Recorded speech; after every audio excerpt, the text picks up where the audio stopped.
우리 17일자 말씀 욥기 36장 1절부터 15절까지 말씀입니다. 우리 한 절씩 교독하겠습니다. 엘리후가 말을 이어 이르되 나를 잠깐 용납하라. 내가 그대에게 보이리니 이는 내가 하나님을 위하여 아직도 할 말이 있음이라. 내가 먼 데서 지식을 얻고 나를 지으신 이에게 의의를 돌려보내리라. 진실로 내 말은 거짓이 아니라 온전한 지식을 가진 이가 그대와 함께 있느니라.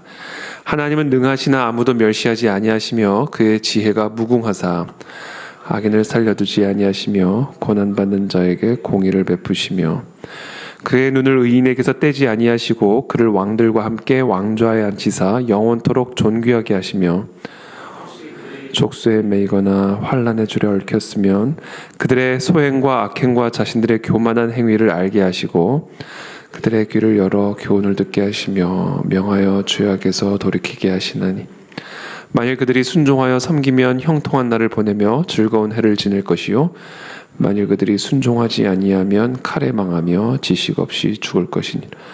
마음이 경건하지 아니한 자들은 분노를 쌓으며 하나님이 속박할지라도 도움을 구하지 아니하시나니 그들의 몸은 젊어서 죽으며 그들의 생명은 남창과 함께 있도다. 함께 읽습니다.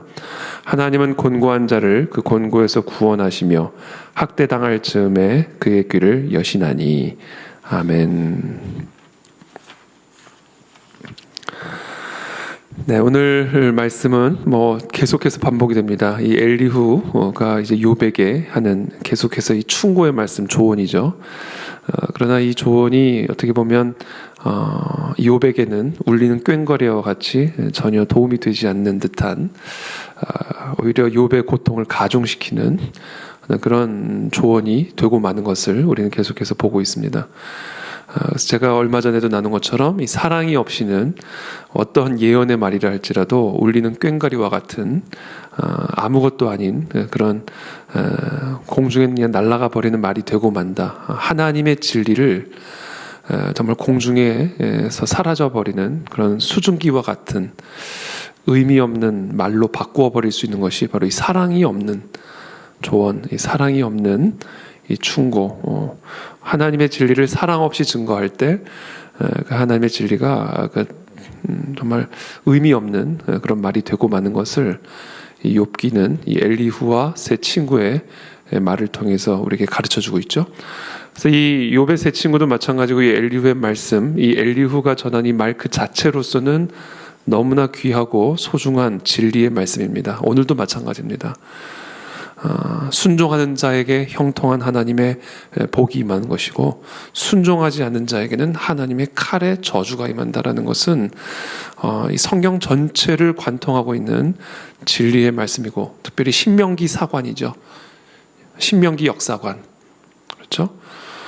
신명기를 통해서 바벨론으로 끌려간 이스라엘 백성들은 깨달은 거죠. 이 신명기 역사관. 하나님의 말씀에 순종하면 축복을, 형통을, 하나님의 말씀에 불순종하면 하나님의 저주를.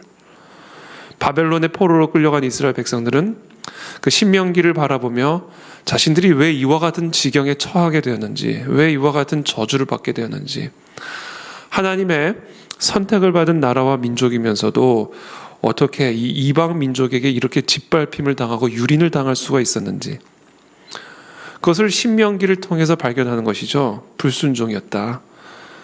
아담과 하와의 불순종이 가인이 아벨을 죽이는 저주로 임했듯이, 그리고 그 가인의 DNA가, 가인의 그 거역과 불순종의 DNA가 계속해서 이어지고 확장이 되어서 결국 노아의 홍수를 일으켰듯이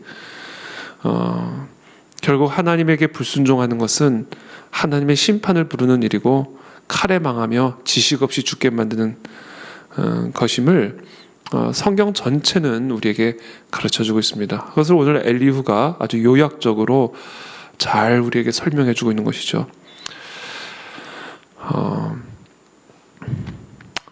1절부터 제가 좀 읽어드리겠습니다. 엘리후가 말을 이어 이르되 나를 잠깐 용납하라. 내가 그대에게 보이리니 이는 내가 하나님을 위하여 아직도 할 말이 있음이라. 내가 먼 데서 지식을 얻고, 이것은 이제 하나님으로부터 지식을 얻었다라는 말이죠. 나를 지으신 이에게 의의를 돌려보내리라. 내가 당신에게 아직도 하나님으로부터 계시받은 지식을 나눌 것이 남아있다. 4절에 진실로 내 말은 거짓이 아니라 온전한 지식을 가진 이가 그대와 함께 있느니라.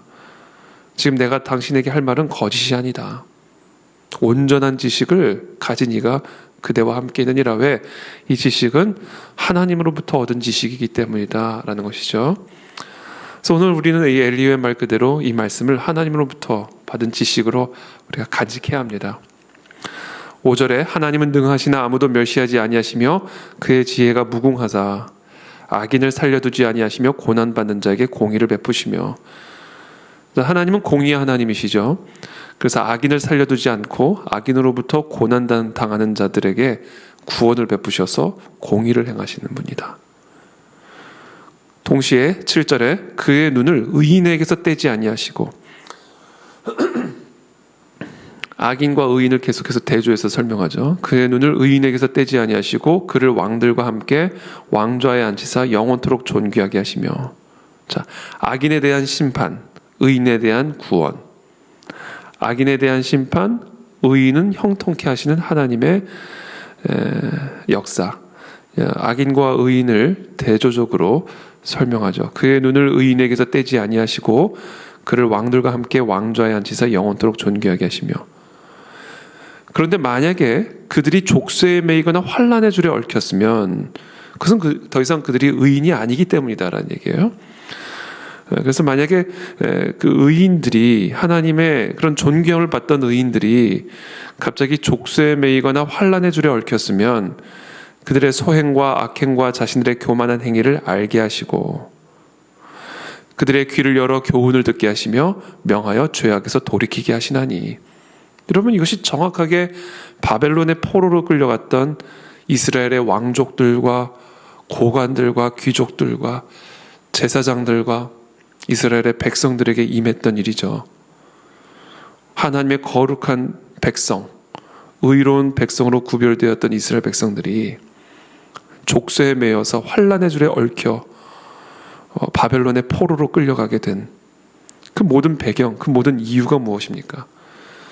선지자들을 통해서 말씀하신 그 하나님의 그 핵심적이고 중심적인 메시지가 무엇입니까?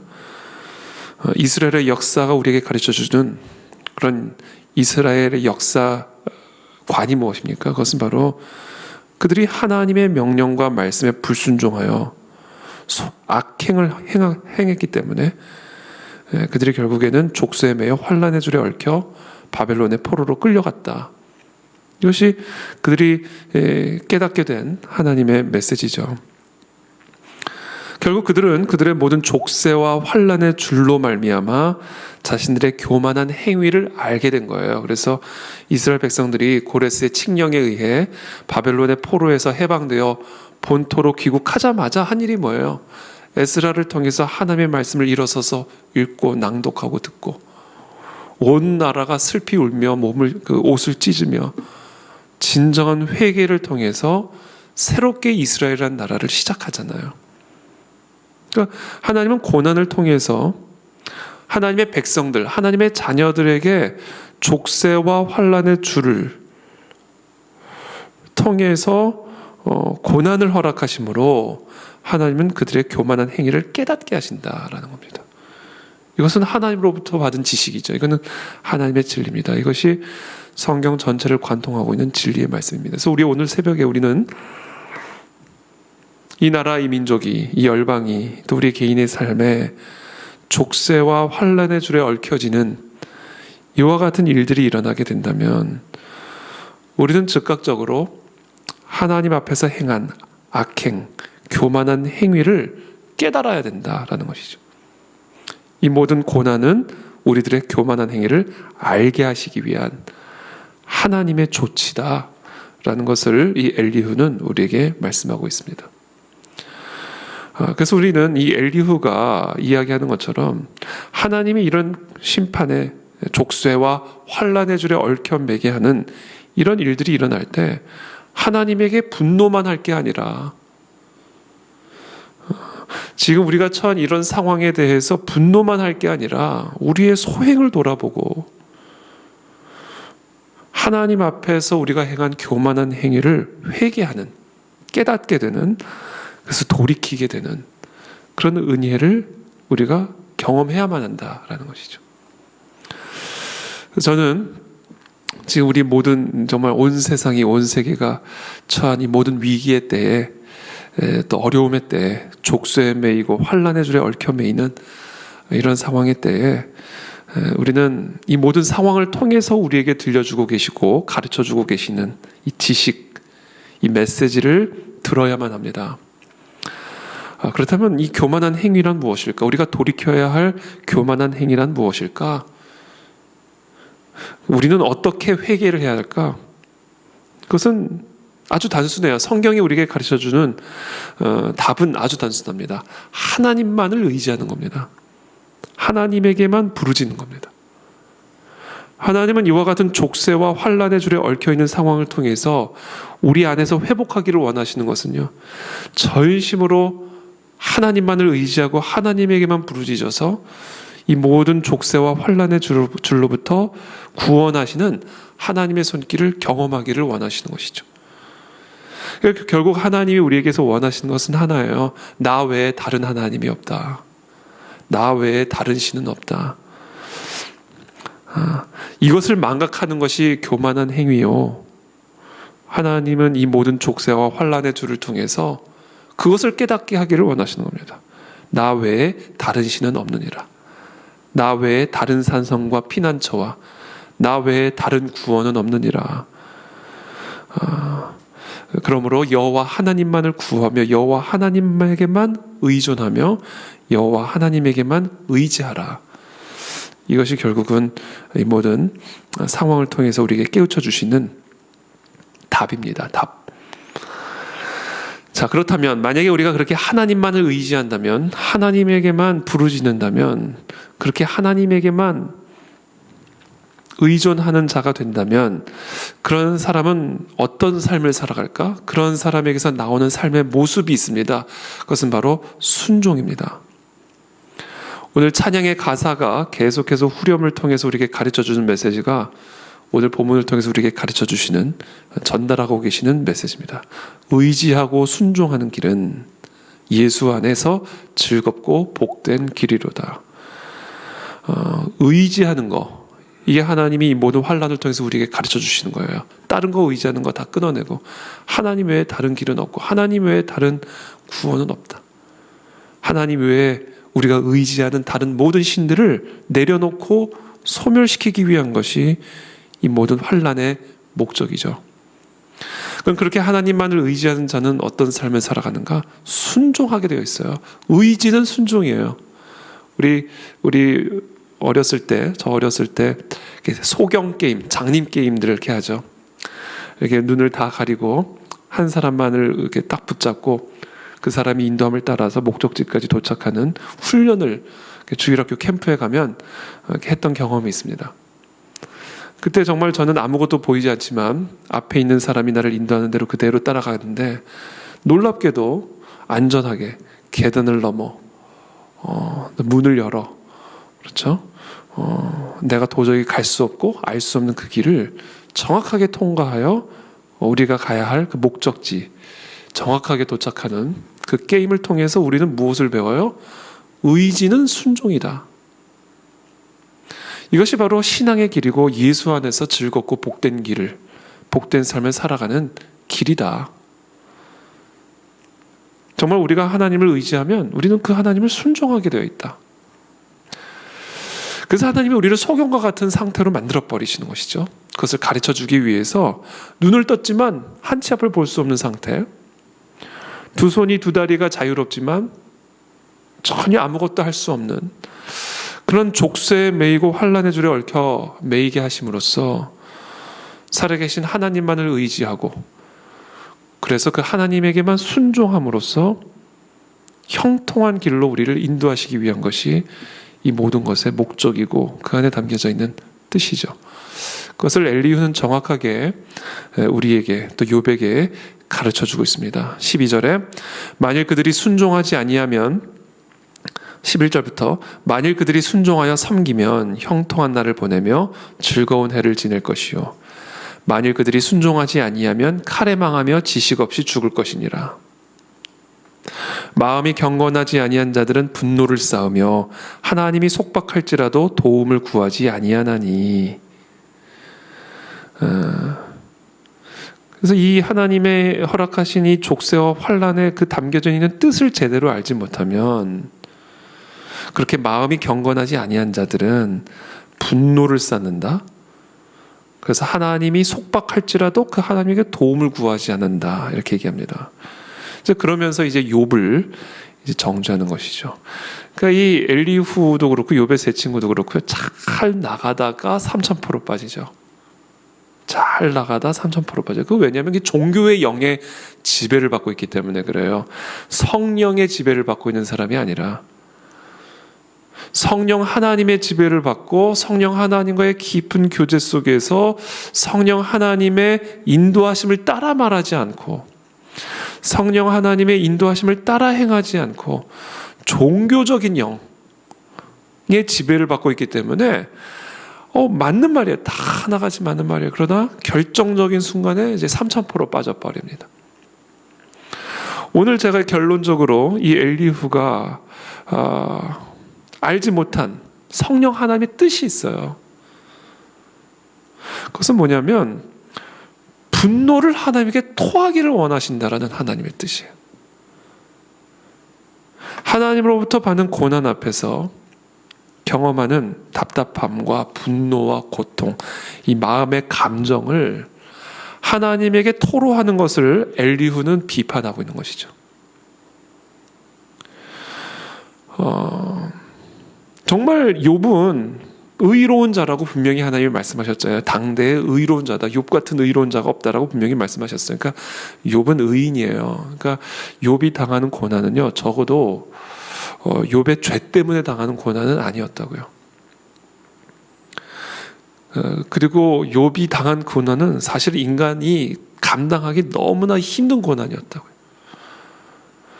그러니까 이 욥은요, 이 모든 고난 속에서 자신 안에 있는 이 모든 고통의 감정들을 하나님에게 다 토로하는 거예요. 이것 자체가 하나님을 의지하는 거다. 그것이 시편이 우리에게 가르쳐주는 거죠. 시편의 기자들은 하나님 앞에 자신의 감정들을 있는 그대로 다 토로하잖아요. 저자들 다 죽여주십시오. 소멸시켜 주십시오. 혀를 잘라주십시오.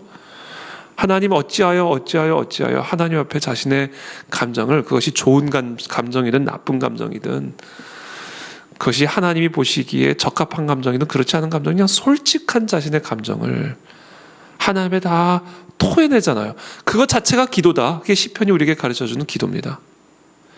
그것 자체가 하나님을 의지하는 것이다.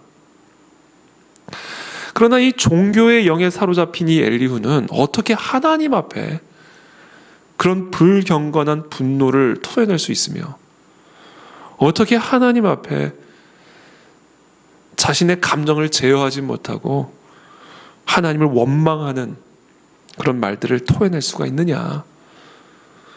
너가 그건 다 경건하지 않음이고 너가 얼마나 죄인됨인지를 알지 못하기 때문에 감히 의로운 하나님 앞에 하나님을 불의하다라고 이야기하는 것이고, 그래서 지금 이 엘리후는 결국은 이 욥이 자신 안에 있는 이 고통, 자신 안에 있는 이 하나님에 대한 원망, 하나님에게 자신의 이 안에 있는 이 모든 감정을 솔직하게 토로하는 것 자체를 허락하지 않고 그것을 정죄함으로써 지금 이 욥을 비난하는 것이죠. 그래서 지금 다 잘 하나님의 진리를 잘 얘기를 하다가 결정적으로 삼천포에 빠지게 되는 이 모든 것이, 이 엘리후는요, 성경적인 지식은 많이 갖고 있지만 내 안에 내주하시는 성령 하나님과의 깊은 교제가 없는 사람입니다. 그것을 우리는 정확하게 이 엘리후의 말들을 통해서 알 수가 있는 거예요.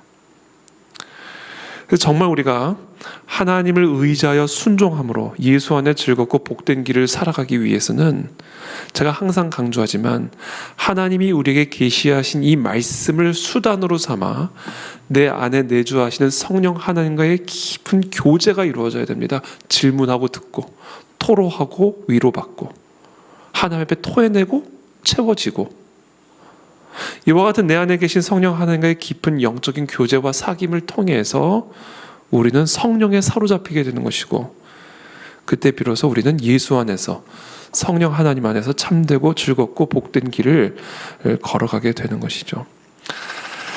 그래서 오늘 세 가지 이제 요약하겠습니다. 첫 번째, 하나님이 우리에게 허락하신 족쇄와 환난의 줄은 그것을 통해서 하나님 외에 다른 구원이 없음을 깨닫고 하나님에게만 부르짖고 하나님만을 의지하게 하시기 위한 하나님의 섭리가 담겨져 있는 것이다 라는 사실. 두 번째, 그래서 의지하는 자는 결국은 하나님을 순종하는 자다라는 사실, 첫 번째고요. 두 번째,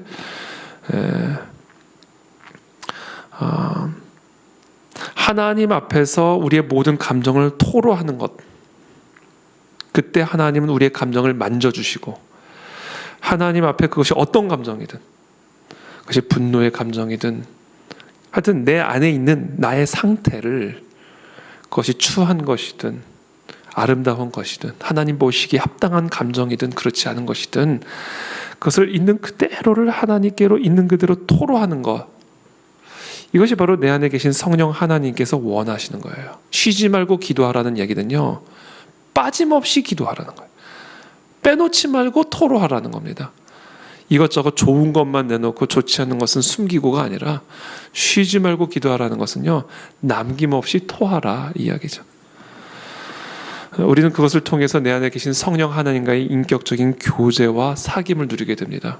그리고 우리는 그것을 통해서 채워지고 위로받고, 그것을 통해서 우리의 상한 심령이 고침을 받고 위로를 받는 은혜를 누리게 되는 것이죠. 그래서 우리는 이 엘리후와 같이 종교적인 영에 사로잡히지 말고 내 안에 계신 성령 하나님과의 깊은 교제를 통해서 오늘도 이 새벽에도 우리를 위로하시고 우리를 만져주시고 또 우리를 생명으로 채워주시는 성령 하나님의 인격적인 그 메시지를 또 경청하는 그런 이 새벽 시간이 되시기를 예수 그리스도 이름으로 축복합니다. 함께 기도하며 나가겠습니다.